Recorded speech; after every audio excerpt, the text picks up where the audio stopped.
Hello दोस्तों, आज मैं आपको हमारे फार्माकोलॉजी के सल्फोनामाइड के बारे में बताऊंगा। तो चलिए इसमें क्या क्या होता है देखते हैं। तो सबसे पहले इंट्रोडक्शन है सल्फोनामाइड का। First, effective antimicrobial agent.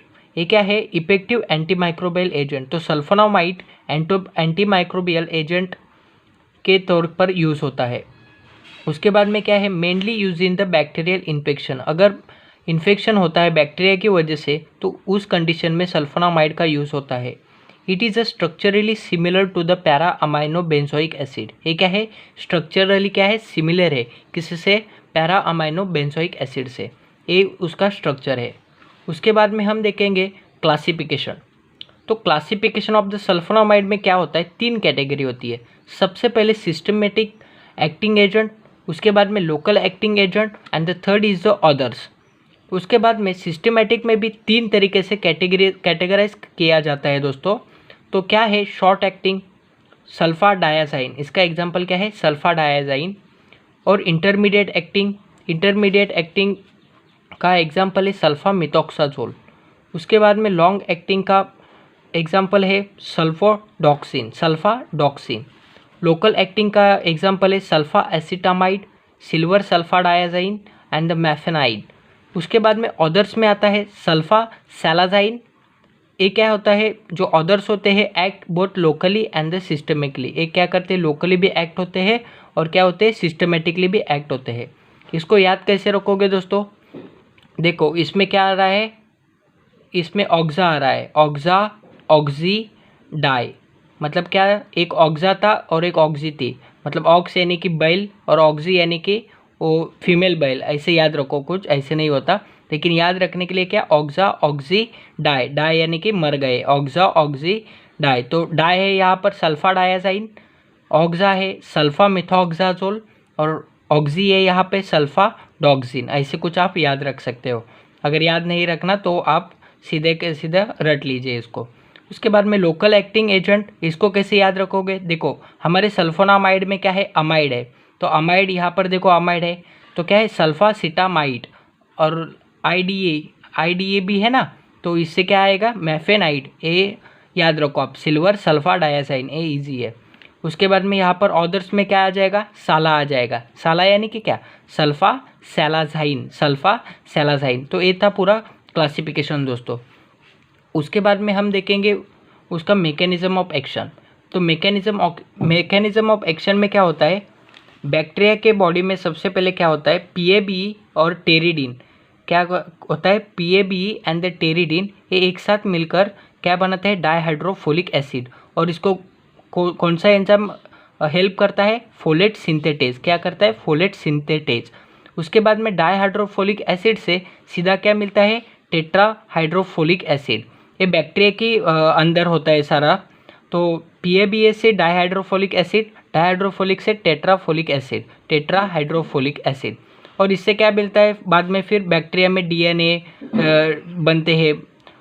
तो ओके, तो हमारा सल्फोनामाइड क्या करता है? इस फोलेट सिंथेटिस को क्या करता है? ब्लॉक करता है। अगर फोलेट सिंथेटिस ही नहीं रहेगा तो डाइहाइड्रोफोलिक नहीं बनेगा पीएबीए से।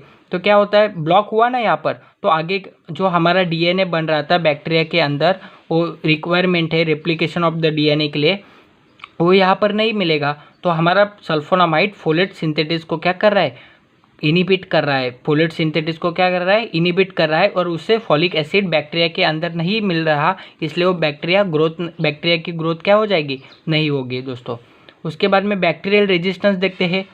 कुछ कंडीशन ऐसे होते हैं कि बैक्टीरिया के ऊपर हमारे मेडिसिन का कुछ प्रभाव नहीं पड़ता, तो इसे कहते हैं हम बैक्टीरियल रेजिस्टेंस।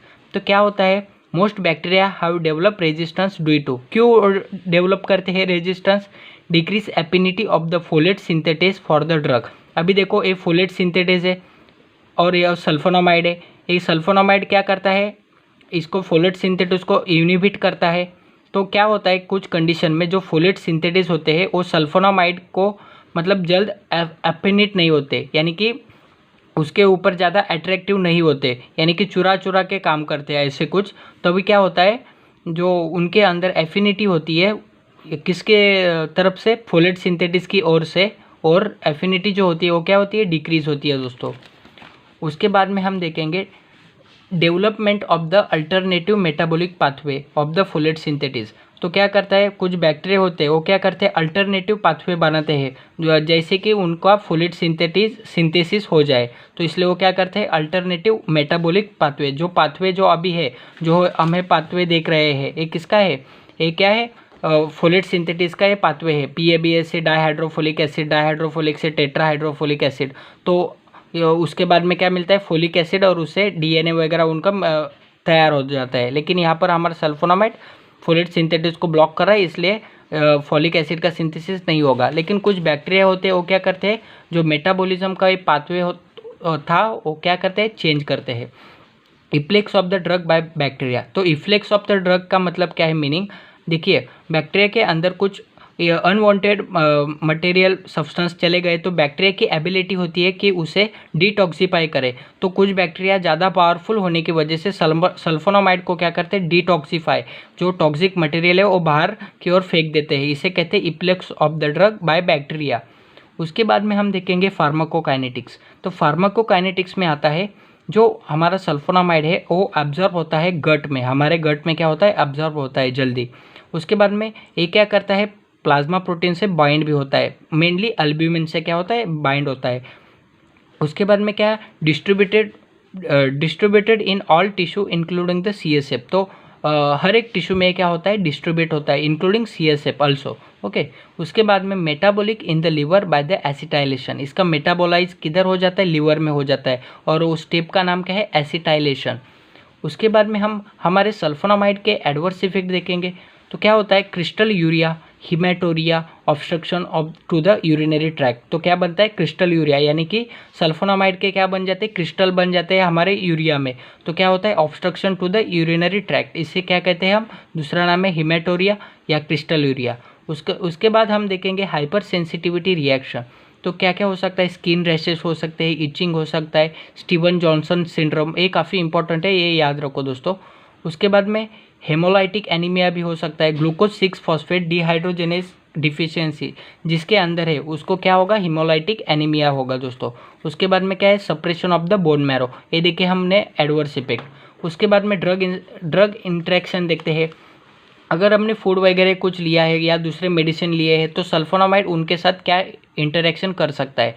एक है potentiate the effects of phenytoin, methotrexate, oral anticoagulants, oral hypoglycemic agents by inhibiting their metabolism and the displacing them from a plasma protein binding sites।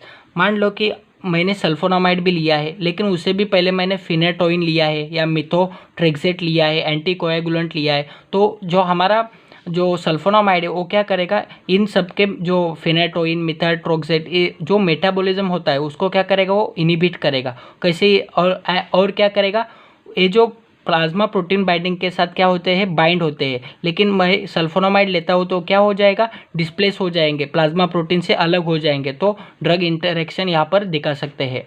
इसका यूजेस देखते हैं। प्लाज्मोडियम फल्सीपरम मलेरिया में यूज़ होता है, टॉक्सोप्लाज्मासिस में use होता है, नोकार्डियोसिस में यूज़ होता है, sodium salt of sulfacetamide use in the eye drop. तो आई ड्रॉप में क्या यूज़ होता है, सोडियम सॉल्ट ऑफ सल्फासिटामाइड, एक है सल्फोनाइड का क्या है एग्जाम्पल है, हमने देखा था। बर्न वाउंड, सिल्वर सल्फाडाइजन किस में यूज़ होता है, बर्न वाउंड में यूज़ होता है। और क्या यूजेस है, रूमेटिक फीवर में भी इसका हमारे सल्फोनामाइड का यूज़ होता है दोस्तों। तो ये काफ़ी इंपॉर्टेंट था इसका क्लासिफिकेशन और मैकेनिज्म, तो हमने सब देखा है दोस्तों। और आई होप आपको ये पूरा समझ में आया होगा। आप इसे नोट भी कर सकते हो स्क्रीनशॉट लेकर। थैंक यू सो मच दोस्तों, बाय बाय।